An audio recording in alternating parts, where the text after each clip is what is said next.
What's up, guys and gals? Welcome back to the Nerd Castle, the day in the world of indie games. We're going to be taking a look at a title called Odd Realm. This is a game that's very much barking up the same tree as something like Dwarf Fortress or Nemoria. This is meant to be a very crunchy, very in-depth colony survival game with a fantasy bent to it, actually. That's the thing that the game's got going differently for it, I suppose. There's a number of different races that you can play in this game that all kind of play a little bit differently, but ultimately kind of the same. And so I've been playing the game now for probably the last 3 hours or so. And so I figured, since the 1.0 version of this game is now up on Steam, if you have this game already, just go on your Steam and go to the properties of the game inside your Steam inventory or inside your Steam library, and then from there, just opt into the beta, and the 1.0 beta is pretty much ready to go. So I figured it was time for another checkup. I put about 3 or 4 hours into the game this morning and this afternoon, and I think I am ready to render my judgment as to whether or not Odd Realm is worth your purchase at a price of $20. So if after watching this you wanted to get the game for yourself, I got a link for you down below in the description. You can check that out there. On top of that, you can also take a look down there and you'll find a link to my Discord and my Twitch stream just in case you wanted to hang out live. I will be streaming this game on the day that the video goes out so that we can get more in depth with it, maybe spend another 4 or 5 hours playing the game so that you can make up your mind and see the whole process of how I got from, the beginning of the game where you're just a bunch of naked people in the middle of an empty field, and now we have like buildings and we have like a village and we have places where people live and we have manufacturing and all that kind of stuff. So let's dive straight on in. What is Odd Realm? As I mentioned, Odd Realm is kind of like an old school colony survival game that is focused on being very gritty and very crunchy by comparison to something like RimWorld. So RimWorld is a very complex game. I have thousands of hours in it. I like RimWorld. RimWorld is a very complex game, but one of Tynan Sylvester's great feats with that title is that he's boiled down a very complicated game into a very simple sort of contextual UI where you can easily figure out how to do everything, even if you're a new player, pretty quickly. It's not a hard game to figure out. This game goes more in the Nemoria Dwarf Fortress direction, where the controls are going to be a little bit crunchier, the UI is going to be quite a bit more foreboding. You're definitely going to spend some time Googling how to do stuff inside of this game, and so this is going in a different direction, I suppose, going for kind of like that circa 2010 colony survival experience. In this game, I'm currently playing humans. As of right now, there are 3 races in the game, with the 4th one coming out, I think, when the 1.0 leaves beta. There's like these scaled turtle guys. There's these purple guys that their entire shtick is that they age like 1,000,000 times faster than everybody else, but they can use time magic to make their crops and their production go faster so that, like, they produce faster, but they rotate through their population much, much quicker. There's liches. You can play as the undead. They don't breed. They need to sleep inside of, like, these magical crystal sarcophagi, and that introduces new problems because they have very low pop cap and they don't really reproduce because they're undead, so their entire industry is based around, like, these demonic slaves that they summon from effectively the Warhammer 40k warp to come and serve them. There's elves, there's humans, and each one of them plays a little bit differently, with the elves and the humans probably being kind of the standardized experience. I went with humans this time around, considering it's been a couple years since I covered the game the last time. I thought that going with humans would probably make a good jump-off point, and so I've been playing them now for probably about a season and a half, which I think has taken about 3 or 4 hours. Let me give you a little bit of a tour through my colony and show you what I've been doing around here. This used to be a farm, but I burned it down because it was using up too much of my labor, and nobody was getting their jobs done or doing anything that they were supposed to do because they were all bogged down trying to work on the farm. This is my housing block right here. This housing block is where everybody lives. Right now we have 18 civilians.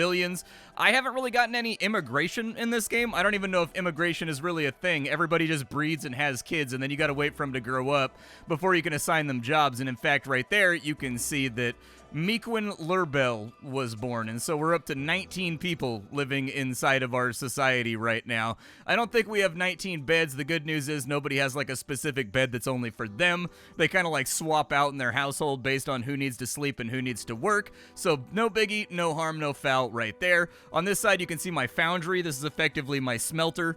They're making copper ingot or bronze ingots right now because I'm planning on making the jump from Cro-Magnon stone tools on up to things that are actually made made out of shiny metals. I've got a stoneworking workshop over here. I've got a lumber mill over on this side, which is producing planks.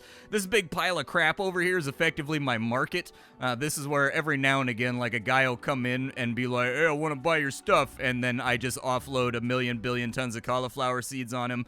This is my granary. This is where all my food goes. Everything in here is like vegetables or like plant fibers or things of that nature, just to keep it organized. This is my generalized storage, although it's completely and totally full right now, because as you can see from the clutter and the stuff laying around the map, you produce a lot of stuff in this game just by playing passively. So at the moment, my current goal that I'm trying to pull off is actually I need to go in and I need to do some construction, because I personally need to make for myself a well house. And so I'm going to go ahead and do that. We'll probably make the well house right here. We'll knock out that wall on that side. We'll go ahead and pull the altitude up a little bit. And we've got a pick. This game does function on Z levels. You can go all the way up over the tops of the trees right there. In fact, I'll zoom out so you can see a little bit better. You can zoom all the way down into the earth. And then, of course, you can zoom all the way up to the tippity tops of the trees. And you can get a rough idea of how high you are with this weird little altimeter thing that they have on that side so that you can figure things on out. We'll get back down to ground level real fast. I actually need to slap a roof on this place right now. I don't know what kind of roof I want to use. I'm just going to go with wood shingle because I'm like swimming in wood right now. There's wood everywhere. It's behind my ears. It's on my stomach. It's everywhere. It's in my eyes. There's wood all over the place. If you don't believe me, look. There's wood everywhere. I chopped down like 2 trees, but because all of the trees in this game are like the size of the Chrysler building, when you chop out the bottom row of it, a million billion woods fall on the ground, and as of yet, I haven't really found a successful storage solution for getting it all covered up. But there's our little guys right there. You can see them moving around. They just built the roof on top of this place. The next thing that we need to do is we need to slap in a floor just to make the place kind of sanitary and also make it look pretty. So let's go ahead and do that real quick. There's the wood floor. They're just going to draw from all the wood planks that I have rattling around inside these bins over on this side. So it should be a fairly easy construction job. There are many different professions in this game. There are many different things that you can apply yourself to. We should probably also put a door on the well house before I start going crazy with further doodads and things that I'm adding on in here. So the next thing that we're going to need is, I think it counts as a workstation. Yeah, it counts as a workstation. I don't know if these wells need to be spaced out a little bit more, just due to the fact that they all kind of like trickle feed, I guess, from underground reservoirs. But let's get a whole bunch of water up inside of here, because I've been having to manually draw water from the lake over here, from the ocean, and it's kind of been a headache this entire time. And the final couple things that I wanted to put inside of here is I wanted to put in, let's put in a couple of barrels so that we have spots where we can store up water. That's going to be inside containers. We will give them a couple of wood barrels on that side. And in fact, we'll fill in all this dead space with barrels too, just so we have lots and lots of storage space for when we start assigning well masters and people that are responsible for filling all this stuff on up. As with RimWorld and many of the other games of this type, if you click on any of your little villagers, they have a full status display that has like a million billion things about them. Everything from their basic abilities. So this guy is 17 years old and he throws a mean jab. When he turns 18, I'm hoping we get to assign him to a job, because I had a couple people die of old age, and those jobs are just unfilled right now. Nobody's doing them. They all have RPG-style attributes. These will go up as their character levels up based on the jobs that they're doing. They have thirst meters. They have toughness, which gives damage mitigation from their gear. They have will, which can cause them to go mad or crazy. I haven't had it happen yet in the last 3 or 4 hours. In all honesty, the game is pretty laid back. It's not a game that's gonna full send at you. I've been attacked a couple times by bandits, but it's only like 1 or 2 each time, and I pretty much just zerg mob them down and beat them to death with blacksmithing hammers and farming implements and stuff like that, and it seems to be working out okay. I haven't really had anybody go down in combat as of yet. Now that I have a few more supplementary utilities inside of here too, like with the blacksmithy, is that a separate room from the foundry?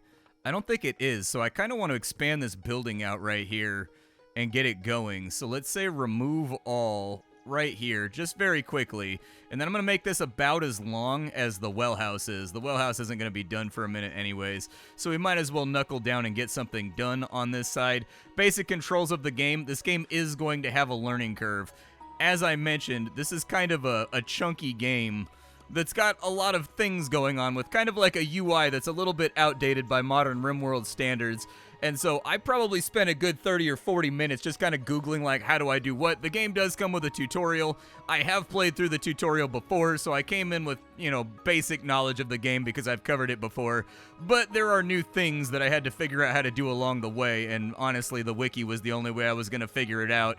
And even then, it still took a little bit of tricksy figure it out, you know it all, do it yourself sort of gumption to get it finished off. We'll make this building a little bit larger because I'm going to give them some extra utilities inside of here. In our room assignments, I need to find my foundry, and I need to expand my foundry out, so that was easy enough. And then I need to put some new things inside the foundry so that we can start getting our work done. So I'm going to put in a bronze anvil. I'm going to put in a bronze furnace over here. I don't know if that's going to make us more effective at the things that we're trying to do, but I'd like to be able to start producing, like, weapons that are made out of something good.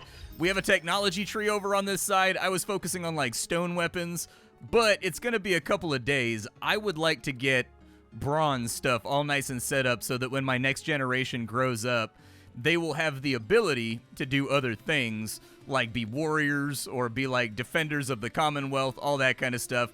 This is my list of people that live inside my society right now. It can be kind of difficult to dig through when you're looking for very specific people. So they're 17 right there.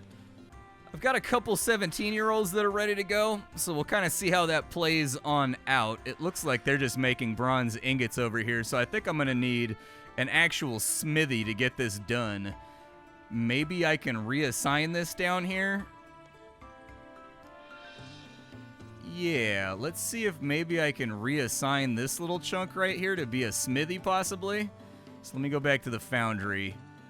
We'll move that back. And then for the smithy right here, we'll kind of just put that in on that side. And now I should have a smithy available from this list. This is the production menu. With my smithy all set up, I should be able to make new things in order to get people up and going. And this is where the game's going to get really bogged down in the weeds of you having to learn how this menu on the right works.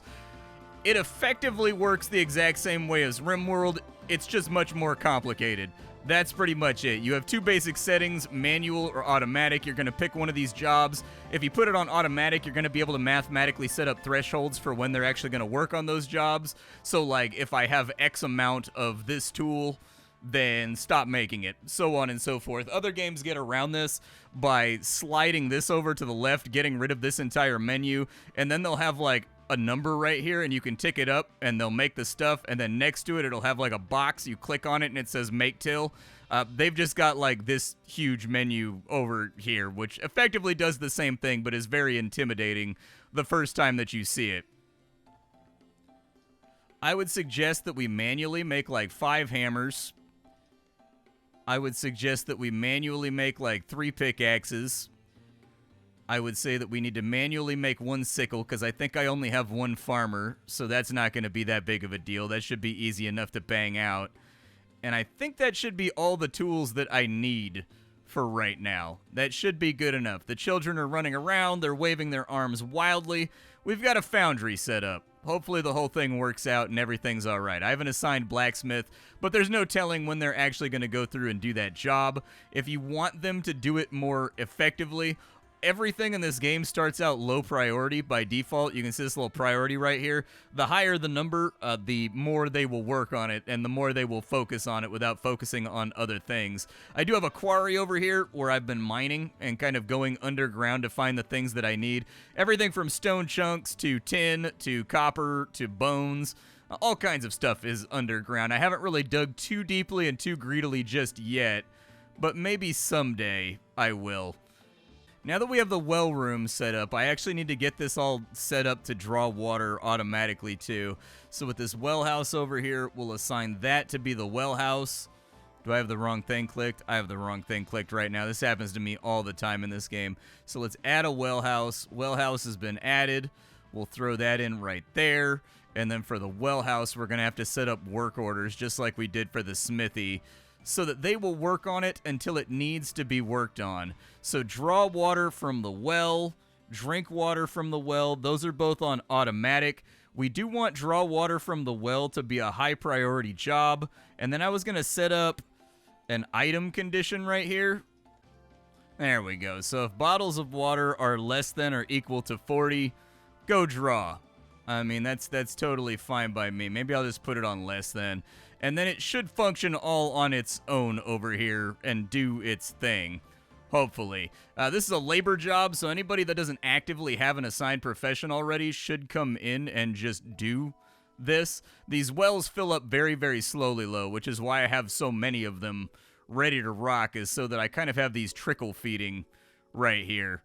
And so I think they only get one portion of water out of the well. I don't think that it stacks up so far from what I've seen. And so we may also need to set this up to stock the room. Yeah, let's stock the room, I guess. And so hopefully they'll start putting the water in these barrels instead of putting the water in other spots. And this should just give us a slow trickle of water to kind of get rid of the fact. You can do manual harvesting from the water over here, but it's very time intensive. You gotta like keep drawing rubber band boxes and it only counts once and they'll fill up the water supply. Usually you only have to do it every like 3 or 4 days, but this will automate the whole process and make it a lot simpler. Alice has turned 18, which is great. That means I can assign her to a job now, and I am super low on jobs. I don't know exactly what I want her to do. I should probably look at her stats and have her do that, but I'm going to assign her to warrior. We're going to have to set up her outfit for being a warrior before too long, but I think I also have another person in here that probably just turned 18 because I'm pretty sure that Alice was born on the same day as someone else. I would love it if their age was listed on here somewhere too. I have such a hard time going through this menu right here. This menu right here is like my bane. It looks like Rit has also turned 18.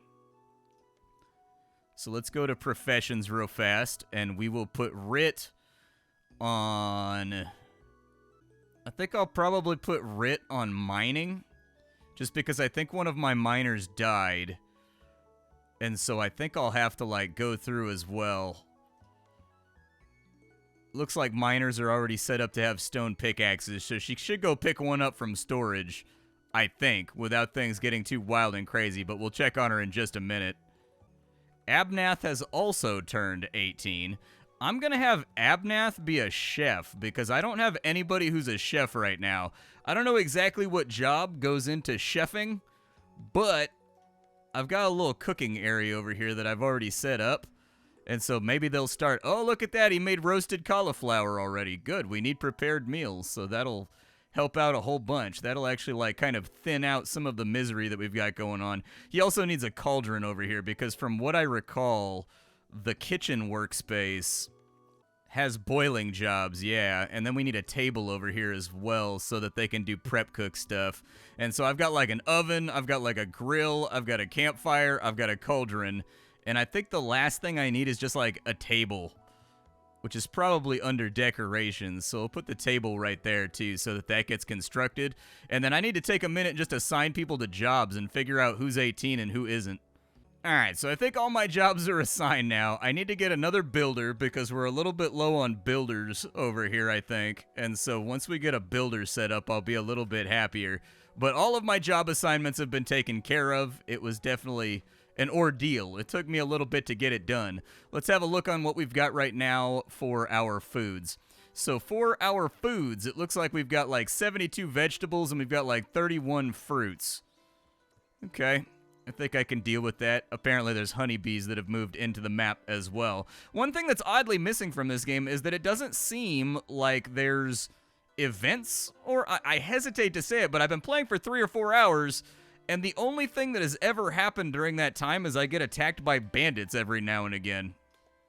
I don't know precisely if there's going to be, so the example that I would use here is like in RimWorld. Let's take like a really decisive event from RimWorld, like one that really shakes up the equation and forces you outside your comfort zone. But in RimWorld, like nuclear fallout can hit, and nuclear fallout is notorious for forcing people to kind of completely and totally redo their entire economy the first time they run into it. Maybe they don't know how. It's a notorious base wrecker that wipes you out a lot of the time when you're a new player in RimWorld. This game doesn't seem to have those events that kind of like shake up your comfort zone and force you to start doing things differently, or start you to change up your tactics or build your economy to be insulated against those things. It just sort of seems like the game plays itself once you set up all the automatic stuff, and then things just carry on at peace. There is a world map, and on this world map, there are other societies and stuff like that that you can interact with. I haven't built the town square yet or whatever, so there's the Arcotio Kingdom over here, for example. We can send people to go meet them, from what I understand from Googling around, but I don't have the requisite building yet in order to do that. And you can go to war with other people. You can, oh, bandits have arrived. He swam in across the ocean. The game does have kind of like ridiculous things like that happening, where water doesn't count as a barrier when enemies are attacking you. So bandit enemies will quite literally swim across the entire ocean. This ocean right here, in order to attack you if you're on a coastal thing. They don't come from like the inland or whatever, like logic would dictate. So you do get like these humorous moments from time to time where like one dude is showing up to attack you from across the ocean like some kind of crazed, methed out Aquaman. And let's go ahead and beat his ass.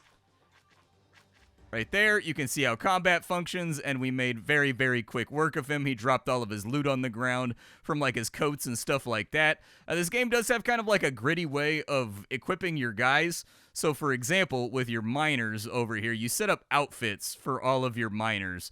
They will default back to wearing clothing and stuff like that. But if I wanted to, I could say you guys equip bronze pickaxes, for example. And if you don't have bronze pickaxes, then like you're wasting your time. And from then on, all miners will equip a bronze pickaxe if they can manage it.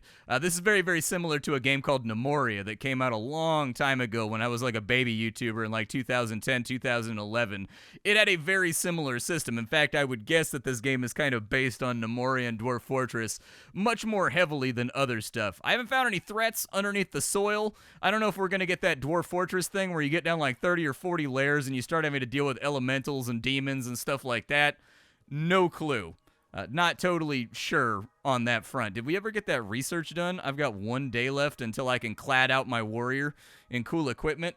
Well, maybe I will get that stuff ready, and we'll make a little edit right here. All right, so we got our equipment. We can now make gear, and once I get gear, then I can go in and I can make a training dojo for my warriors, because that is also a building. So let's dive on into production real fast, and we'll see what the smithy has going on.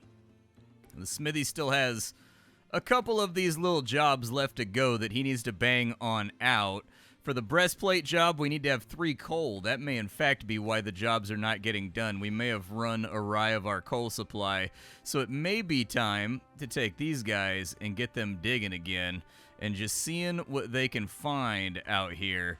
Let's go ahead and strip mine everything we can possibly get our hands on. More ores are going to get uncovered as we go deeper and deeper as well.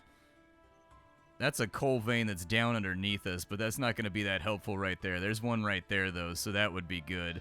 Let's dig out to the edge of the map on this side, dig out to the edge of the map on that side, just to get a visual on anything that might be useful. And let's see if they pop to it. Looks like they are indeed getting to it now.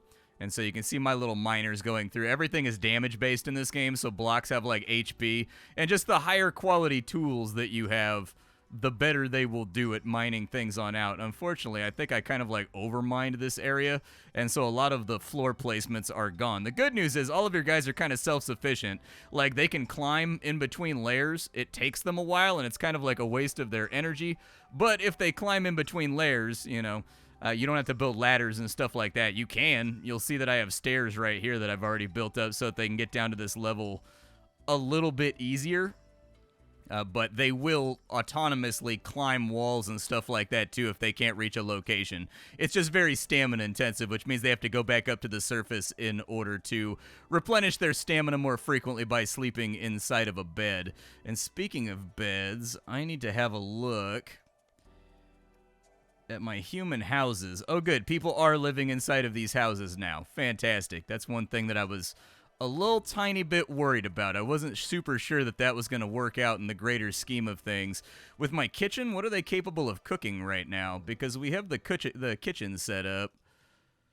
It looks like we've got a bunch of different stews and things we can make that have been added on in, but we need mushrooms for that one.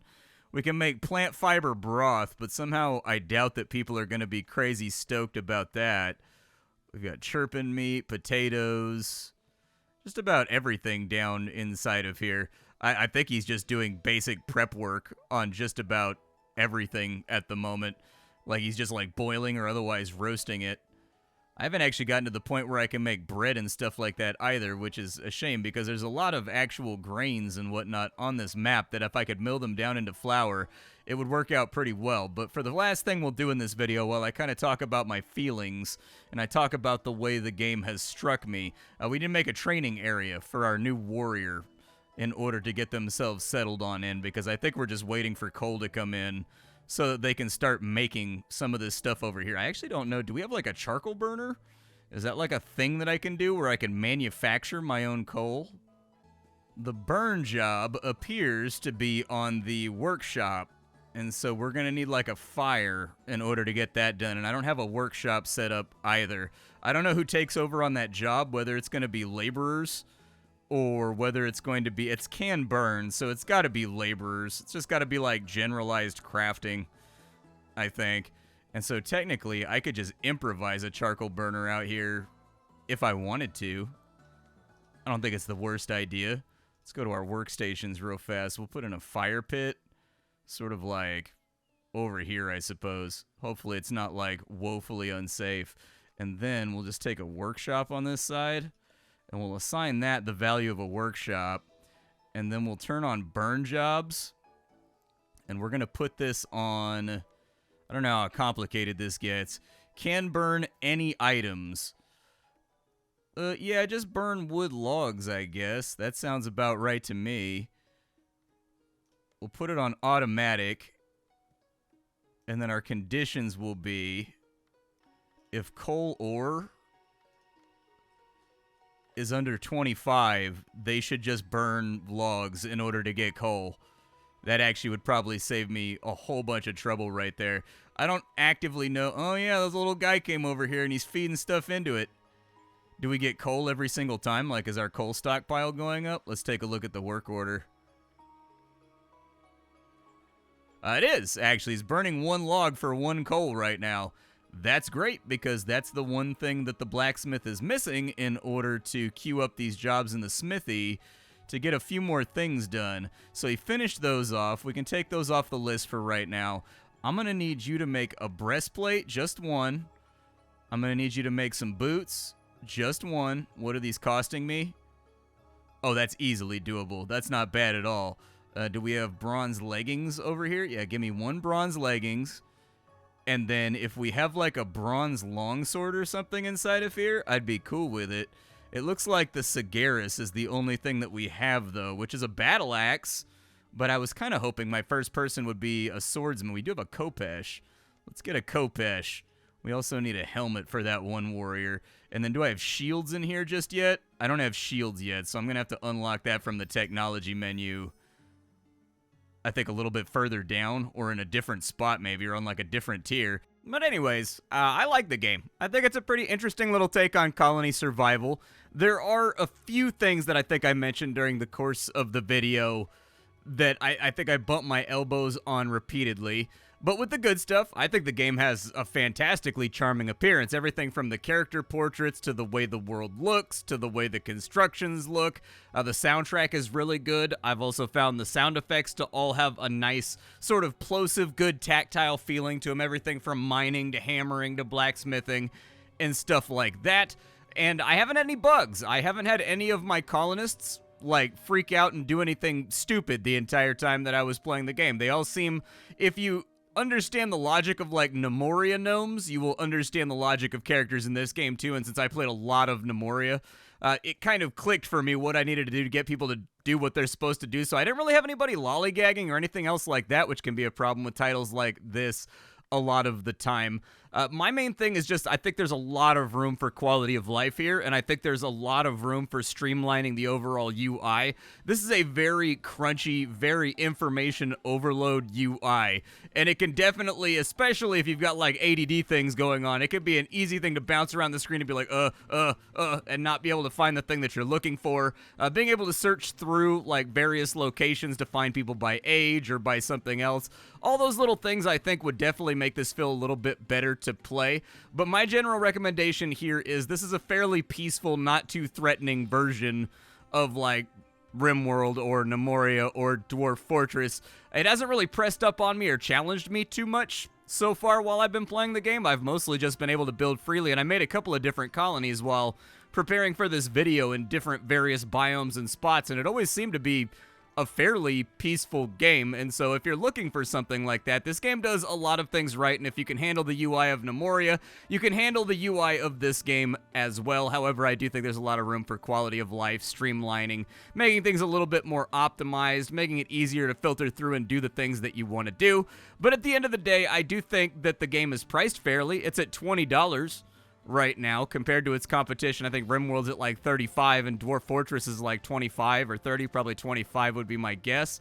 And so it's a one-man project that's priced lower than everything else kind of in its weight class, and it actually performs reasonably well and does a lot of things right, and I've enjoyed fiddling around with it, but prepare for the learning curve on the UI. It does not function like RimWorld or whatever. Like, it takes a little bit of like relearning to get this game going, and I think my first couple hours were me just fiddling with things and being like, okay, well, how does it work here versus how it works in that other game? I know what I want him to do. How do I get him to do it? Oh my god, there's so many menus. And you're going to have to kind of like puzzle your way on through the UI a lot of the time for some of the finer things you can make your guys do.